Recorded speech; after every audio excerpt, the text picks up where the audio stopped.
आप सभी का इस वीडियो में स्वागत है। इस वीडियो में आज हम लोग एक डायनेमिक और ऑटोमेटेड सैलरी स्लिप बनाना सीखेंगे। जैसे कि आप यहाँ देख पा रहे हैं, यहाँ जैसे मैं एम्प्लॉय कोड 2 लेता हूँ तो ऑटोमेटिकली सितंबर का यहाँ पर सैलरी स्लिप जनरेट हो गया। अगर मान लीजिए मैं यहाँ से सितंबर की जगह अक्टूबर चूज़ करता हूँ तो अक्टूबर के हिसाब से क्या होगा, उनका सैलरी स्लिप जनरेट हो जाएगा। तो इस तरीके का सैलरी स्लिप बनाने के लिए क्या क्या करना होगा, तो सबसे पहले हम लोगों को एक एम्प्लॉय का डेटा का रिकॉर्ड के लिए एक सीट बना लीजिए। इसके बाद हमें एक अटेंडेंस सीट इस तरीके से बनाना होगा। और इस अटेंडेंस सीट की खास बात ये है, आप किसी मान लीजिए किसी व्यक्ति का आपका अटेंडेंस बनाना है, उसके लिए पूरे महीने का बनाना है, तो आप क्या करोगे, ईएमपी जैसे मैंने एम्प्लॉय 3 का चूज़ किया तो इसका नाम आ गया। मान लीजिए इनका अक्टूबर का अटेंडेंस बनाना है तो यहाँ से अक्टूबर चूज़ किया और यहाँ से 2022। तो ऑटोमेटिक आप देख पा रहे हैं यहाँ रेड रेड बॉक्सेस आ गया। अब इस रेड बॉक्सेस में क्या होगा, ये संडे को डिनोट कर रहा। तो अगर हम लोग यहाँ से चूज़ करते हैं इस तरीके से तो ऑटोमेटिक संडे वाला कॉलम हमारे क्या हो जाएगा, रेड हो जाएगा। अब मान लीजिए कोई यहाँ अटेंडेंस बनाता है प्रेजेंट, एब्सेंट, और गलती से कोई रेड वाले बॉक्स में प्रेजेंट या एब्सेंट कुछ भी लिखता है तो ये एंट्री नहीं हो पाएगा क्योंकि Sunday is close, do not fill the cell. इस तरीके का एक एरर मैसेज आपकी स्क्रीन पर देखने को मिलेगा। तो इस तरीके से आप वैलिडेशन कैसे दे सकते हो, तो ये सारा कुछ हम लोग आज इस वीडियो में सीखेंगे। सबसे पहले हम लोग एम्प्लॉय कोड जो है इसको सेलेक्ट करके इसका एक नाम दे देंगे, ई कोड। इसी तरीके से इस पूरे रेंज का नाम हम लोग रख लेते हैं ई डाटा, ई डाटा। इसके बाद हम लोग अटेंडेंस में आते हैं। अटेंडेंस में हमें एम्प्लॉय कोड चाहिए, इसलिए जहाँ तक मुझे रिक्वायरमेंट होगा वहाँ तक सेलेक्ट करने के बाद डाटा के में जाकर डाटा वैलिडेशन पे क्लिक करना है और लिस्ट पे क्लिक करके यहाँ इक्वल टू ई कोड, जो मैंने रेंज का नाम दिया था वो टाइप कर दिया। इससे क्या होगा, यहाँ एक लिस्ट आ जाएगा।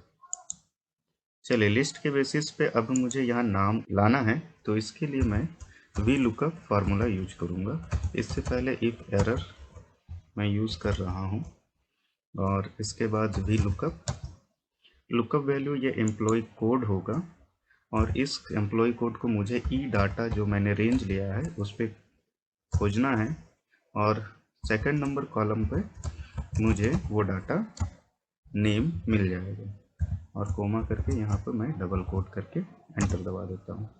तो मैं जैसे यहाँ से चेंज करूँगा यहाँ ऑटोमेटिकली मेरे पास नाम आ जाएगा।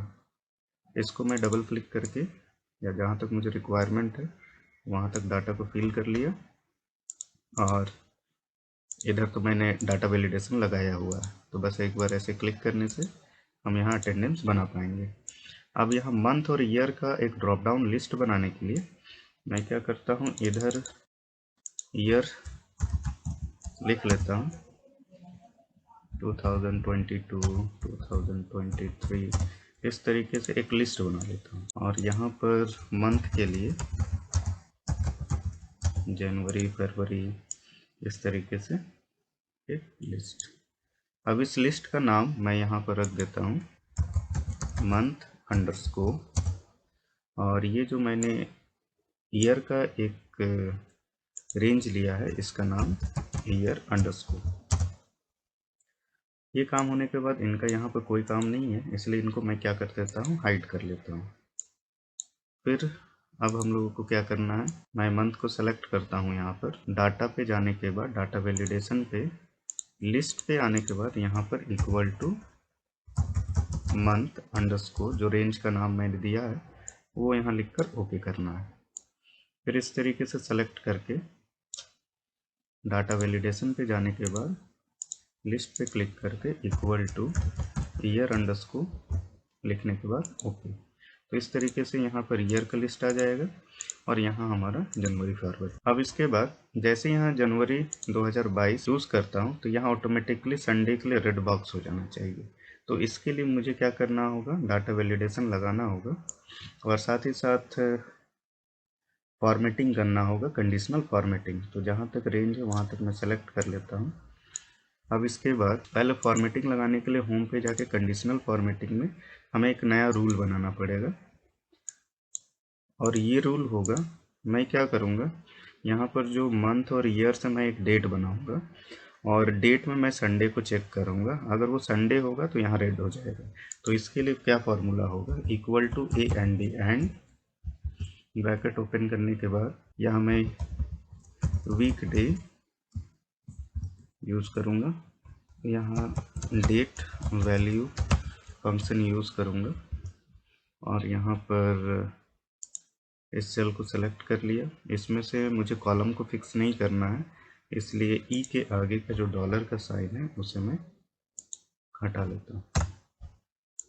उसके बाद एंड का sign, double quote, dash, double quote, and का साइन।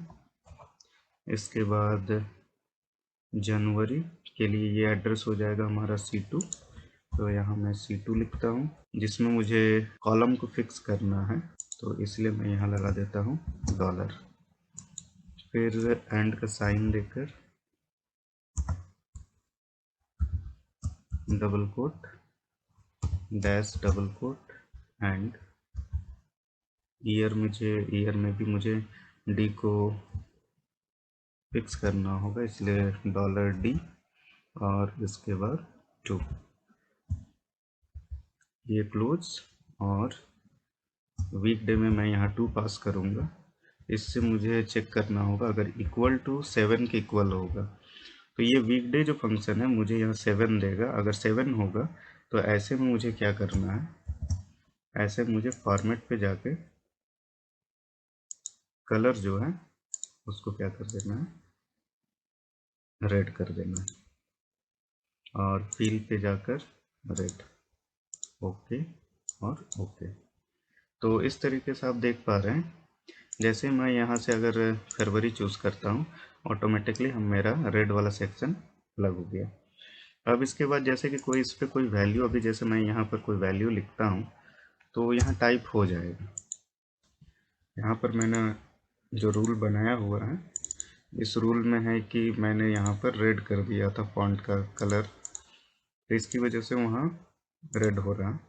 अगर बाई चांस ये ऐसा ना हो, अगर ये रेड ना हो तो मैं यहाँ पर अगर कुछ टाइप करता हूँ वो टाइप हो जाएगा। तो मुझे यहाँ वैलिडेशन लगाना कि इस पर कोई टाइप ना कर सके, तो इसके लिए क्या करना होगा, तो वापस उस रेंज को पूरा सेलेक्ट कर लीजिए। इसके बाद कंडीशनल फॉर्मेटिंग में मैनेज रूल पे जाइए और जो ऑलरेडी मैंने रूल लिखा हुआ इसको कॉपी कर लीजिए और ओके कीजिए। अब इसके बाद आपको जाना है डाटा में, डाटा वैलिडेशन में, और यहाँ पर मुझे एक कस्टम रूल बनाना होगा। बस सेम वही फॉर्मूला को यहाँ पेस्ट कीजिए और यहाँ पर बस थोड़ा सा चेंजेस मैं करूँगा। यहाँ लेस देन होगा हमारा 6, लेस देन 7, और ये जो सेल जो है हमारा ब्लैंक नहीं होना चाहिए। तो इसके लिए मैं इस सेल का एड्रेस दे देता हूँ E2 जो है not equals to blank, not equals to blank. तो ये कंडीशन सेटिस्फाई अगर होगा, इस पे कोई वैल्यू, अगर इस रेड वाले बॉक्स पे कोई भी वैल्यू इंसर्ट किया जाएगा तो यहाँ एरर मैसेज आएगा और वो मैसेज होगा संडे इज क्लोज्ड।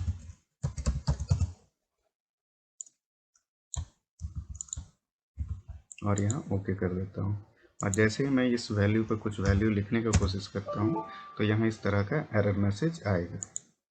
बट इस सेल को मुझे क्या रखना होगा, ब्लैंक ही रखना होगा। अब इसके बाद नंबर ऑफ प्रेजेंट डेज के लिए यहाँ फार्मूला यहाँ पर यूज़ करते हैं, इफ एरर। इसके बाद काउंटिंग फंक्शन हम लोग लगाएंगे, तो यहाँ से पहले हम लोग काउंट इफ, और यहाँ रेंज का नाम यहाँ दे देते हैं रेंज, और क्राइटेरिया होगा कि अगर इसमें p वैल्यू होगा तो उसको काउंट करेगा।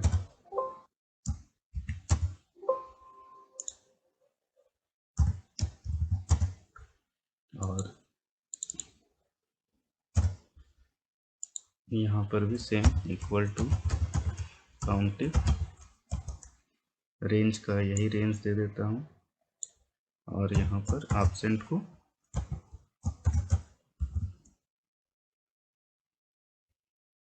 कैलकुलेट करता हूँ। तो इस तरीके से हमारा ये तैयार हो गया सीट। जैसे कि मैं यहाँ पर रोल नंबर 1 का ही 2-3 मंथ का एक बार ले लेता हूँ। रोल नंबर 1 नहीं, मैं यहाँ पर एम्प्लॉय कोड 1 का यहाँ पर अटेंडेंस बनाता हूँ, जनवरी का 2022, प्रेजेंट एब्सेंट प्रेजेंट। यहाँ तो एंट्री हो नहीं पाएगा, इसलिए फिर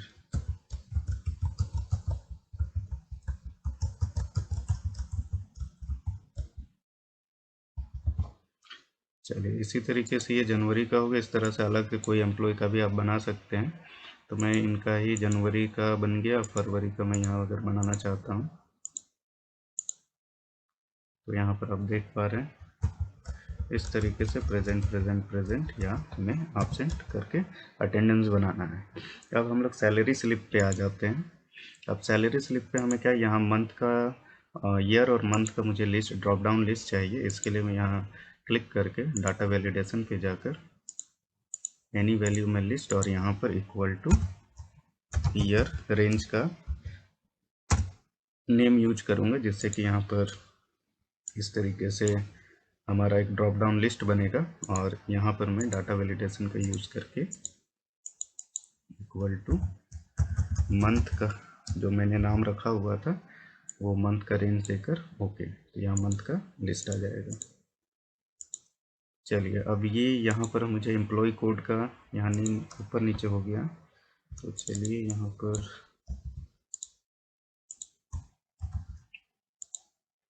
इसको ऊपर ले जाता हूँ।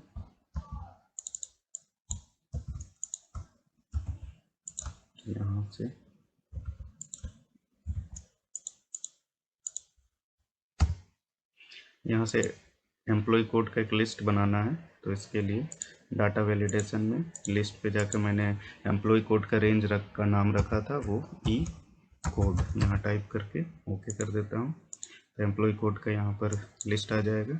इस बेसिस पे अभी मुझे क्या करना है, यहाँ एम्प्लॉय का नाम लाना है। तो इसके लिए इफ एरर और यहाँ वी लुकअप फॉर्मूला यूज करूँगा। वी लुकअप में इस एम्प्लॉय कोड को खोजना है।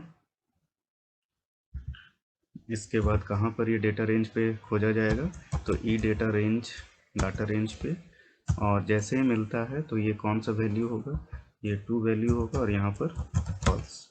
इस तरीके से फॉर्मूला लिखकर मैं एंटर दबाता हूँ।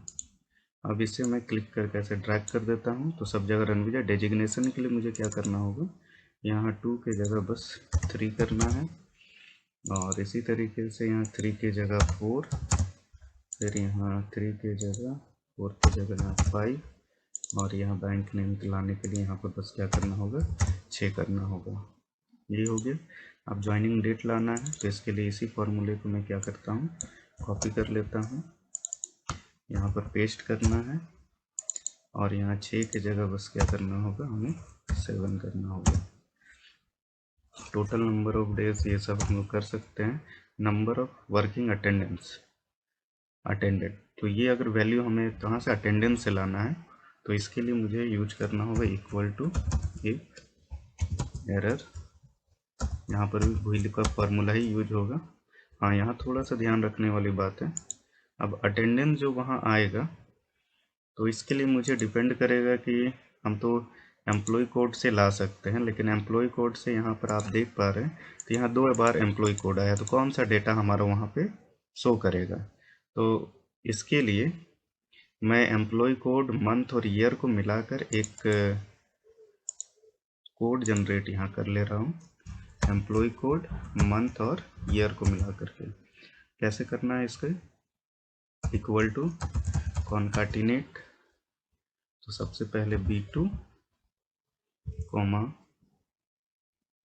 इसके बाद D2 कॉमा, और ईयर के लिए E2।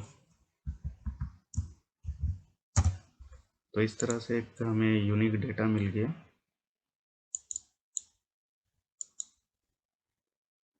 तो ऐसे क्लिक करके मैं यहाँ पर अभी ड्रैग करके रख देता हूँ, और इसे मैं अब इस रेंज का भी एक नाम रखना ही पड़ेगा, तो इस रेंज का नाम मैं यहाँ तक अटेंडेंस का जो रेंज है इसका नाम ATT रख देता हूँ, जिसके साथ मंथ और ईयर, एम्प्लॉय कोड, मंथ और ईयर साथ में है।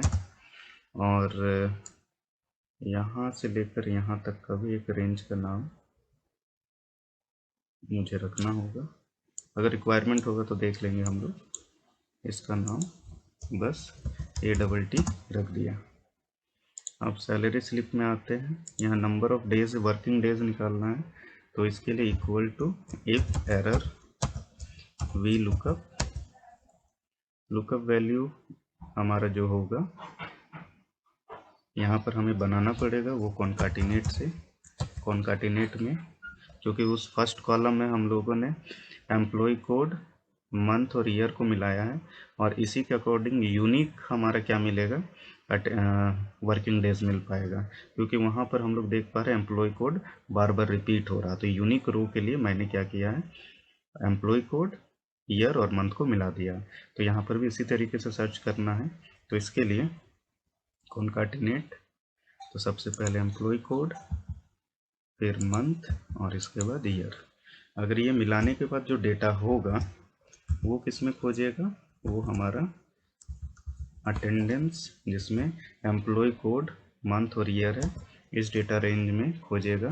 खोजने के बाद हम लोगों को कौन सा डेटा मिलेगा जिससे कि हम लोगों को ये वर्किंग डे का पता चले, तो ये हम लोग देख पाएंगे हमारा 31 तक था, और इधर 5, 36, 36 और 1 37, 37 कॉमन, कॉमा के बाद यहाँ पर फॉल्स,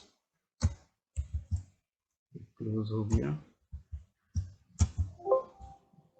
यहाँ पर हमें कॉमा लगा के डबल कोट कर देना है। तो यहाँ पर आप देख पा रहे हैं यहाँ 22 आ गया। अगर जैसे मैं यहाँ से फरवरी करता हूँ तो यहाँ क्या आ गया, 0। चलिए 0 क्यों आए इसे देख लेता हूँ। फरवरी में 0,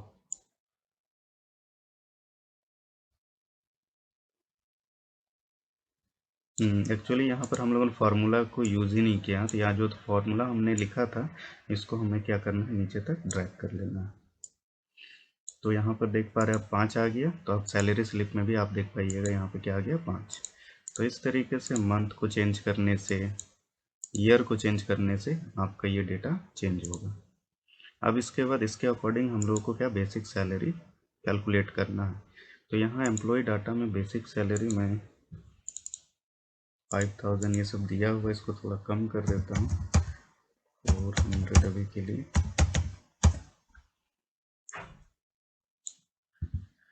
अब पर डे के हिसाब से मान लीजिए 500 व्यक्ति को मिल रहा, तो यहाँ पर हमारा क्या होगा, सबसे पहले हम लोगों को वो लाना होगा बेसिक सैलरी, और बेसिक सैलरी जो है और उसको हम लोगों को गुना करना होगा वर्किंग डे से, तब यहाँ टोटल बेसिक सैलरी आएगा। तो इसके लिए हमें क्या करना है, वी लुकअप यूज़ करना होगा।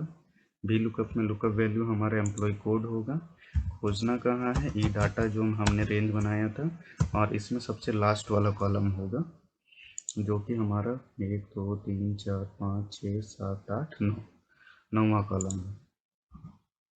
तो यहाँ पर हमें क्या करना है, 9 लिखना है और कॉमा लगाकर फॉल्स। इतना होने के बाद इसको इनटू कर देना है, यहाँ से जो डाटा रिसीव होगा उसको नंबर ऑफ डेज से। तो इस तरीके से यहाँ कुछ एरर आ गया, एक बार चेक करता हूँ।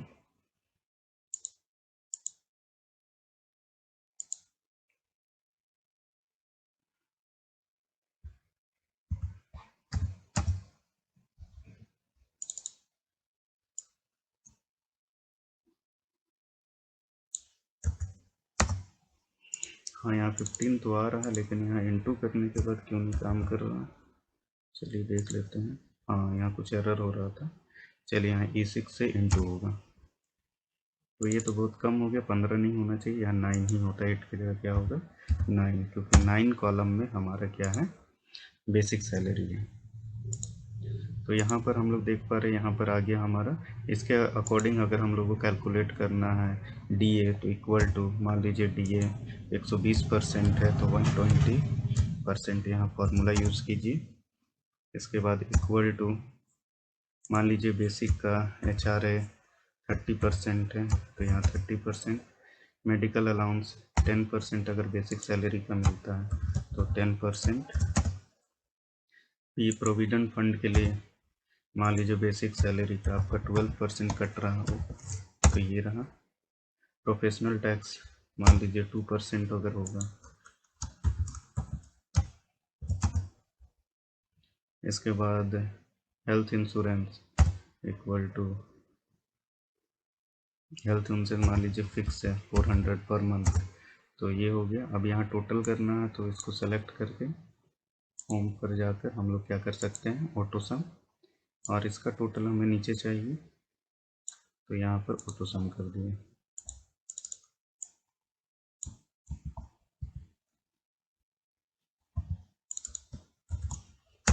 तो इस तरीके से हो गया। और नेट सैलरी हम लोग निकाल पाएंगे। नेट सैलरी को यहाँ पर कर देते हैं।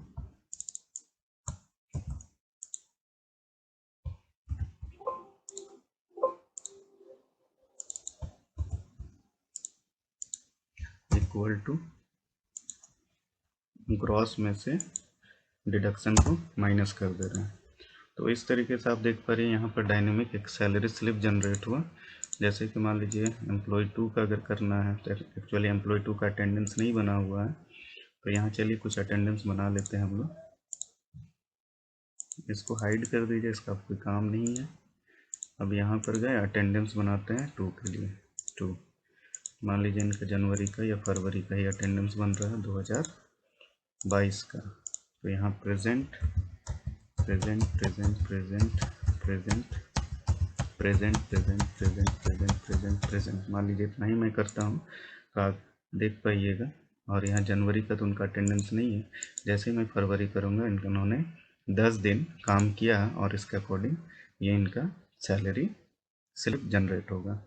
तो इस तरीके से आप आसानी से क्या कर सकते हैं, एक डायनेमिक और ऑटोमेटेड सैलरी स्लिप जनरेट कर सकते हैं। तो अगर ये वीडियो आपको अच्छा लगा तो हमारे चैनल को सब्सक्राइब कीजिए। धन्यवाद।